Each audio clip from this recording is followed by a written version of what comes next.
Hello students, नमस्कार। आप सभी का एक बार फिर स्वागत है आपके अपने यूट्यूब चैनल गुरुजी ज्ञान गंगा में।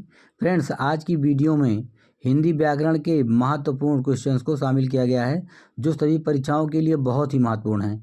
तो प्लीज़ आप सबसे रिक्वेस्ट है कि वीडियो को पूरा अंत तक देखें तथा चैनल पर नए हैं तो प्लीज़ आप सबसे रिक्वेस्ट है कि चैनल को सब्सक्राइब कर दें तथा वीडियो को लाइक कर अपने दोस्तों में शेयर कर दें, जिससे कि हमारी आने वाली अगली वीडियो सबसे पहले आप सबको प्राप्त हो सके। तो आइए शुरुआत करते हैं आज की वीडियो और देखते हैं आज का पहला क्वेश्चन। आज का पहला क्वेश्चन है, एक से अधिक वर्णों के मेल को क्या कहते हैं? एक से अधिक वर्णों के मेल को क्या कहते हैं? ए अक्षर, बी व्यंजन, सी शब्द या फिर डी विसर्ग। इसका राइट आंसर है सी शब्द। एक से अधिक वर्णों के मेल को शब्द कहते हैं। अगला क्वेश्चन है, छोटी से छोटी वह ध्वनि जिसके टुकड़े नहीं हो सकते क्या कहलाते हैं? ए स्वर, बी व्यंजन, सी वर्ण या फिर डी मात्रा। इसका राइट आंसर है सी वर्ण। छोटी से छोटी वह ध्वनि जिसके टुकड़े नहीं हो सकते वर्ण कहलाते हैं। अगला क्वेश्चन है, वे वर्ण जो स्वतंत्र रूप से बोले जाते हैं क्या कहलाते हैं? ए संज्ञा, बी सर्वनाम, सी व्यंजन या फिर डी स्वर। इसका राइट आंसर है डी स्वर। वे वर्ण जो स्वतंत्र रूप से बोले जाते हैं स्वर कहलाते हैं। तो इसका राइट आंसर है डी। अगला क्वेश्चन है, वे वर्ण जो स्वर की सहायता से बोले जाते हैं क्या कहलाते हैं? ए मात्रा, बी स्वर, सी व्यंजन या फिर डी संज्ञा। इसका राइट आंसर है सी व्यंजन। वे वर्ण जो स्वर की सहायता से बोले जाते हैं व्यंजन कहलाते हैं।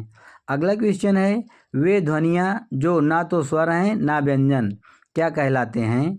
ए अंतस्थ, बी अयोगवाह, सी ऊष्म या फिर डी आगत। तो इसका राइट आंसर है बी अयोगवाह। वे ध्वनियाँ जो ना तो स्वर हैं ना ही व्यंजन अयोगवाह कहलाते हैं। अगला क्वेश्चन है, हिंदी वर्णमाला में स्पर्श व्यंजनों की संख्या कितनी है? हिंदी वर्णमाला में स्पर्श व्यंजनों की संख्या कितनी है? ए 20, बी 25, सी 30 या फिर डी 35। इसका राइट आंसर है बी 25। हिंदी वर्णमाला में स्पर्श व्यंजनों की संख्या 25 है। अगला क्वेश्चन है, हिंदी वर्णमाला में स्वरों की संख्या कितनी है? हिंदी वर्णमाला में स्वरों की संख्या कितनी है? 10, 11, 12 या फिर 13। इसका राइट आंसर है बी 11। हिंदी वर्णमाला में स्वरों की संख्या 11 है। अगला क्वेश्चन है, ए तथा आय वर्ण का उच्चारण स्थान क्या है? ए तथा आय वर्ण का उच्चारण स्थान क्या है? ए कंठ्य, बी ओष्ठ्य, सी कंठोष्ठ या फिर डी कंठतालु। इसका राइट आंसर है डी कंठतालु। ए तथा आय वर्ण का उच्चारण स्थान कंठतालु है। अगला क्वेश्चन है, ओ तथा औ का उच्चारण स्थान क्या है? ओ तथा औ वर्ण का उच्चारण स्थान क्या है? ए कंठोष्ठ, बी दंतोष्ठ, सी कंठतालु या फिर डी मूर्धन्य। इसका राइट आंसर है ए कंठोष्ठ। ओ तथा औ का उच्चारण स्थान कंठोष्ठ है। अगला क्वेश्चन है, जिन वर्ण के उच्चारण में दीर्घ स्वर से भी अधिक समय लगता है क्या कहलाते हैं? जिन वर्णों के उच्चारण में दीर्घ स्वर से भी अधिक समय लगता है क्या कहलाते हैं? ह्रस्व, दीर्घ, प्लुत या फिर अनुस्वार। इसका राइट आंसर है सी प्लुत। अगला क्वेश्चन है, इनमें से किस व्यंजन का उच्चारण स्थान तालव्य है? निम्न में से किस व्यंजन का उच्चारण स्थान तालव्य है? ए मा, बी ना, सी झा या फिर डी गा। इसका राइट आंसर है सी झा। झा जो है वो तालव्य वर्ण है। अगला क्वेश्चन है, भाषा की सार्थक लघुत्तम इकाई क्या है? भाषा की सार्थक लघुत्तम इकाई क्या है? ए वर्ण, बी व्यंजन, सी शब्द या फिर डी मात्रा। इसका राइट आंसर है सी शब्द। भाषा की सार्थक लघुत्तम इकाई शब्द है। अगला क्वेश्चन है, प्रत्येक शब्द में कौन सा उपसर्ग है? प्रत्येक शब्द में कौन सा उपसर्ग है? ए प्रा, बी प्रति, सी इक या फिर डी एक। तो इसका राइट आंसर है बी प्रति। प्रति धन एक बराबर प्रत्येक, तो इसमें प्रति जो है वो उपसर्ग है। अगला क्वेश्चन है, नीलांबर शब्द में कौन सा समास है? नीलांबर शब्द में कौन सा समास है? ए तत्पुरुष समास, बी द्वंद्व समास, सी कर्मधारय समास, या फिर डी अव्ययी भाव समास। तो इसका राइट आंसर है सी कर्मधारय समास। नीलांबर शब्द में कर्मधारय समास है। अगला क्वेश्चन है, किस समास में दोनों पद मिलकर एक नया अर्थ प्रकट करते हैं? ए द्वंद्व समास, बी द्विगु समास, सी बहुब्रीहि समास, या फिर डी कर्मधारय समास। इसका राइट आंसर है सी बहुब्रीहि समास। बहुब्रीहि समास में दोनों पद मिलकर एक नया अर्थ प्रकट करते हैं। अगला क्वेश्चन है, छंद का सर्वप्रथम उल्लेख कहाँ हुआ है? छंद का प्रयोग सर्वप्रथम कहाँ हुआ है? ए ऋग्वेद, बी यजुर्वेद, सी सामवेद, या फिर डी उपनिषद। इसका राइट आंसर है ए ऋग्वेद में। छंद का सर्वप्रथम उल्लेख ऋग्वेद से ही मिलता है। अगला क्वेश्चन है, गद्य पद्य का वेद किसे कहा जाता है? गद्य पद्य का वेद किसे कहा जाता है? ए ऋग्वेद, बी सामवेद, सी यजुर्वेद, या फिर डी अथर्ववेद। तो इसका राइट आंसर है सी यजुर्वेद। गद्य पद्य का वेद यजुर्वेद को कहा जाता है। तो इसका राइट आंसर है सी। अगला क्वेश्चन है, शोक किस रस का अस्थाई भाव है? शोक किस रस का अस्थाई भाव है? ए शांत रस का, बी करुण रस का, सी हास्य रस का, या फिर डी वीर रस का। तो इसका राइट आंसर है बी करुण रस का। शोक जो है वो करुण रस का अस्थाई भाव है। अगला क्वेश्चन है, हिंदी में रसों की संख्या कितनी है? हिंदी में रसों की संख्या कितनी है? ए 10, बी 11, सी 12, या फिर डी 13।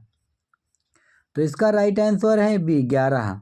हिंदी में रसों की संख्या 11 है।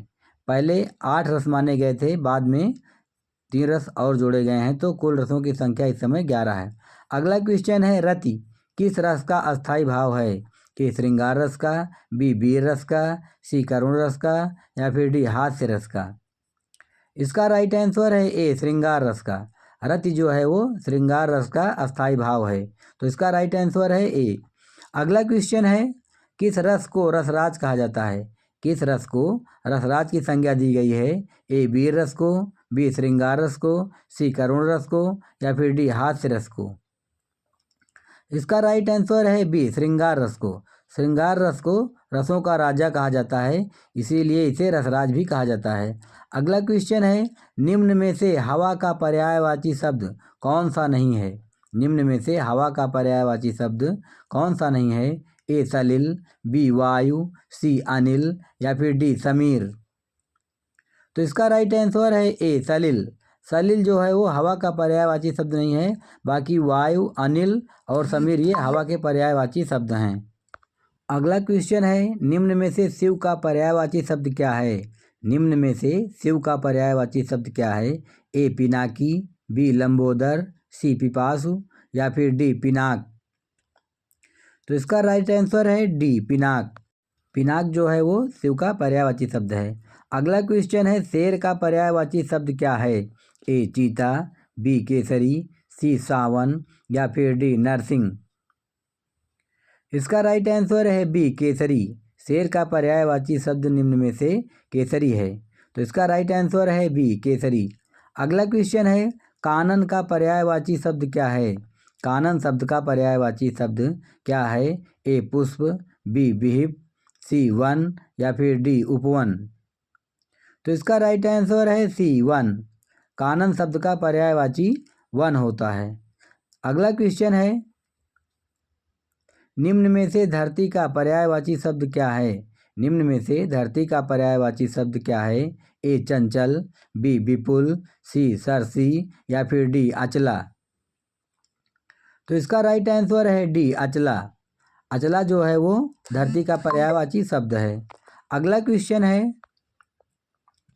निम्न में से कौन गंगा का पर्यायवाची शब्द है? निम्न में से कौन गंगा का पर्यायवाची शब्द है? ए संसार, बी जहन्नुम, सी सुरसरी, या फिर डी ब्रह्मा। तो इसका राइट आंसर है बी सुरसरी। गंगा का पर्यायवाची शब्द सुरसरी है। अगला क्वेश्चन है, निम्न में से कौन अमीय का पर्यायवाची शब्द नहीं है? ए अमी, बी सुधा, सी पीयूष या फिर डी रसाल। तो इसका राइट आंसर है डी रसाल। रसाल जो है वो आम का पर्यायवाची शब्द है, बाकी तीनों अमृत या अमी के पर्यायवाची शब्द हैं। अगला क्वेश्चन है, निम्न में से कौन दिनकर का पर्यायवाची शब्द है? निम्न में से कौन दिनकर का पर्यायवाची शब्द है? ए निशाचर, बी प्रभाकर, सी सुधाकर या फिर डी विभाकर। तो इसका राइट आंसर है बी प्रभाकर। प्रभाकर जो है वो दिनकर का पर्यायवाची शब्द है। अगला क्वेश्चन है, निम्न में से अरविंद का पर्यायवाची शब्द क्या है?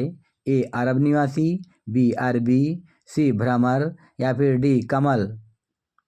तो इसका राइट आंसर है डी कमल। कमल जो है वो अरविंद का पर्यायवाची शब्द है। अगला क्वेश्चन है, दामिनी का पर्यायवाची शब्द निम्न में से क्या है? दामिनी का पर्यायवाची शब्द निम्न में से क्या है? ए वर्षा, बी नीरज, सी बादल या फिर डी विद्युत। तो इसका राइट आंसर है डी विद्युत। विद्युत जो है वो दामिनी का पर्यायवाची शब्द है। तो फ्रेंड्स, आज की वीडियो की यह श्रृंखला यही समाप्त हुई। फिर मिलेंगे अगली ऐसी ही महत्वपूर्ण वीडियो में, परंतु उससे पहले आप सबसे रिक्वेस्ट है, यदि अभी भी आप सबने हमारे चैनल को लाइक और सब्सक्राइब नहीं किया है तो प्लीज़ चैनल को लाइक करें तथा सब्सक्राइब कर अपने दोस्तों में शेयर करें। जय हिंद, जय भारत।